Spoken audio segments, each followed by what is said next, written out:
What is ADD and how is that different from ADHD? This is a common question I get in my practice. I'm Dr. George Sachs, clinical psychologist specializing in ADHD. I'm also the co-founder of 𝐒𝐈𝐓𝐇, the first digital therapeutic app for ADHD.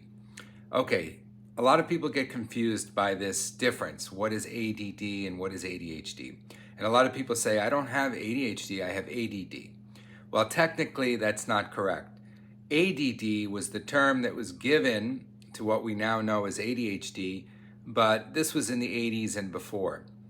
Around the year 1984, the doctors that create the DSM, this is the big book that psychiatrists and psychologists use for diagnosis, they removed the term ADD. Previously, it was just ADD, attention deficit disorder. They removed it and replaced it with ADHD, inattentive type, ADHD, hyperactive impulsive type, and combined type. And that's what we have today. So technically, ADD does not exist as a clinical term. But in the 90s, Dr. Hallowell and Dr. Rady wrote the book Driven to Distraction. It's a great book and everybody should read it.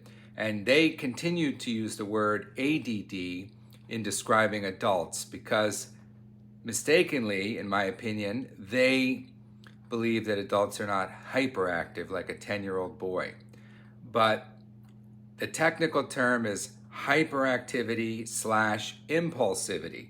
Attention deficit hyperactivity/impulsivity. And when we remove the word hyperactivity and just say I'm ADD, we don't consider that we're actually impulsive.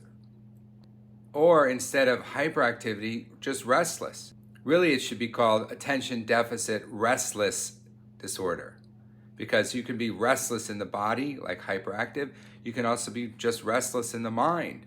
So a lot of adults who say I just have ADD are actually impulsive and not aware of it, and also restless in the mind and really not aware of it. So that's why I don't like to use this word anymore, ADD. You're either ADHD, inattentive type, hyperactive, impulsive type, or both, which is what most of us are. For more tips on ADHD, tap my profile or just double tap the screen to show you appreciate this video. Take care.